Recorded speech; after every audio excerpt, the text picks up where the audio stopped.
The Honourable Amy Adams. Mr Speaker, the report into Operation Clover and the subsequent report today of the IPCA is undoubtedly sobering reading for us all. And as the Police Minister and others have said, it is extremely disappointing to hear from the IPCA of the serious inadequacies in the police investigation. And I think it is quite right, Mr Speaker, that this House would be concerned at that and would want to take the time out of its schedule to register in the strongest terms its concern. It is fundamental to our system of law and order that the police have the respect of all New Zealand, and New Zealanders see them as above reproach, always operating to the highest standards of ethics and of good practice.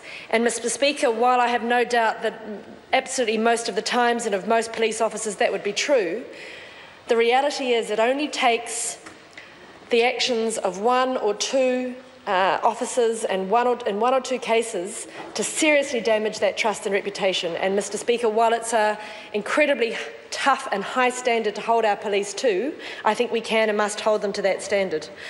Mr Speaker, sexual violence in New Zealand, as it is in other countries, is a matter of shame for this country. It is not a problem that is unique to New Zealand, but it is a problem that New Zealand absolutely can and must face up to. And in my view, the incredibly high incidence of sexual violence, and actually even more concerningly, the extent to which some women expect to be treated in that way, or accept that they will be treated in that way and don't feel it's their place to stand up, is an absolute criticism of our country. Mr Speaker, the attitude that prevails amongst some is one of hostility and aggression towards women that cannot be allowed to carry on. We have a situation, and we saw it actually in this Roastbusters case when we read the report into Operation Clover, that the young women concerned were very reluctant to come forward and very reluctant in many cases to make a complaint. And it was very interesting to read the reports as to why that was. And the women gave three reasons in the main. The first, and what's noted as overwhelmingly the biggest concern for them, was actually the ramification and the fallout that they would have from their peers and their family. They feared that they would be looked down on in the eyes of their family, that they would face criticism from their peers. And sir, if we have a culture where a woman feels reluctant to come forward because of how society will treat her, then we have an issue not just in the police in this instance, but across our society. The other really concerning aspect that they mentioned, well, there are two more, but the first of those was that the women themselves felt somehow culpable. And that really upset me, that they felt that somehow because of the way they were dressed, the way they were acting, that the fact that they'd had a few drinks, they might have been flirting, they felt somehow that they had lost the right to complain about what subsequently happened to them.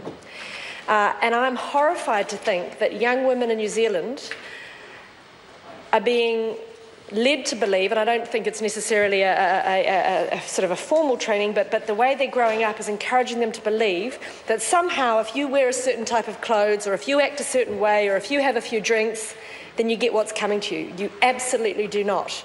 A woman can wear what she likes, she can say what she likes, she can act as she will, she never ever can be held responsible for sexual violence that happens to her. And Mr Speaker, I don't know, thank you, I don't know what more we need to do to teach our young women this, but as a mother, as an aunt, as a member of our society, and I'm sure every woman in this House would agree, we have to do better in teaching our young women that they don't have to feel that they are responsible.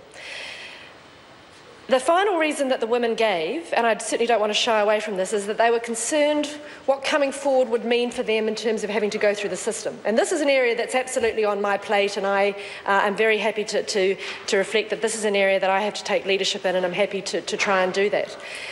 We know that coming forward and going through the court system can be incredibly destroying for victims. Many of them describe it as a process of re-victimisation. And again, that cannot be a way forward. We can't hope to make a difference if victims are being told, I wouldn't come forward if I were you because the process is so awful. While I understand that the rationale for people who make those comments, we simply cannot send a message, don't come forward. We have to support the women who come forward, those who have the courage to stand up in place of all of those issues and doubts and concerns that I've mentioned, and we have to support them through a system that is more supportive. Now, my own view is that I don't think it will ever be easy, and we shouldn't kid ourselves that we can design a court system that is easy for victims to have to go forward, retell their story, go through a process of questioning. But what we absolutely can do is make it better than it is. And Mr. Speaker, that's why I've committed to doing a number of things in my time as Minister of Justice. And let me say first off that I am absolutely open to working with anyone in this House who has suggestions as to how we can make it better. I don't believe this is a political issue. I don't believe there's any party in this House who would recognise that we don't need to make it better. And anyone who wants to step forward with good ideas and good advice, I certainly want to hear for. Mr. Speaker, the House will know that I've asked the Law Commission to urgently recommence their work on pre-trial and trial practices in sexual violence cases for this very reason. There is a lot of good work in their initial issues paper, and I think we can make some changes. Let me just say, though, that change is always difficult. I get a lot of feedback that people are excited to hear that we're looking at it, but when you actually come to make the change, it's incredible how often then you get all these reasons why you shouldn't possibly do it. So I will need the support of this House when it comes time to say, if we want different outcomes, we have to do things differently. Mr. Speaker, I'm also in the process of creating the role of a Chief Victims Advisors to Ministers to make sure that right across government and across all ministries, we ensure that we have independent, contestable advice coming to us about the impact on victims. Mr. Speaker, there's one other thing I did really want to spend a little bit of time on in this last contribution in this urgent debate, and that is the absolutely abhorrent attitude of these young men. Now, any perpetrator of sexual violence obviously is the lowest of the low, but the particular attitude of the young men involved in this case was gobsmackingly appalling.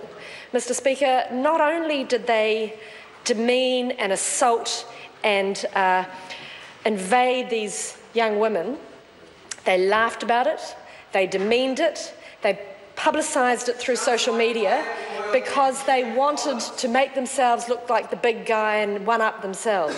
Mr. Speaker, we have to recognise that in the modern digital world, and I apologise to the House in advance for my language, but the behaviour commonly known as slut-shaming or revenge porn has become increasingly prevalent, and it is a serious threat to our young women and our young people. We have to understand that in a digital world, the ability to re-victimise and re-traumatise these victims is real and can often be more damaging in some events than the original case.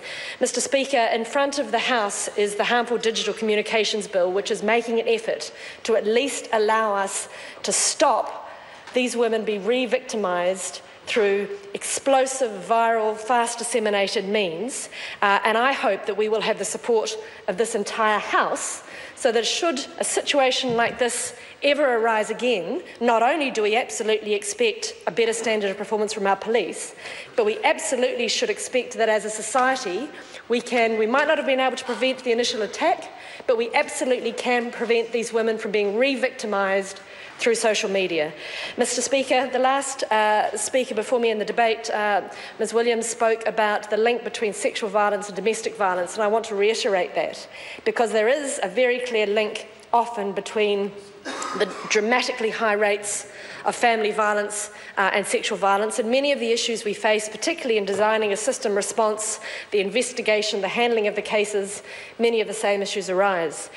In New Zealand, we have one domestic violence notification every 6 minutes, and half of all our homicides are related to domestic violence. We lose on average 14 women, 7 men and 8 children a year.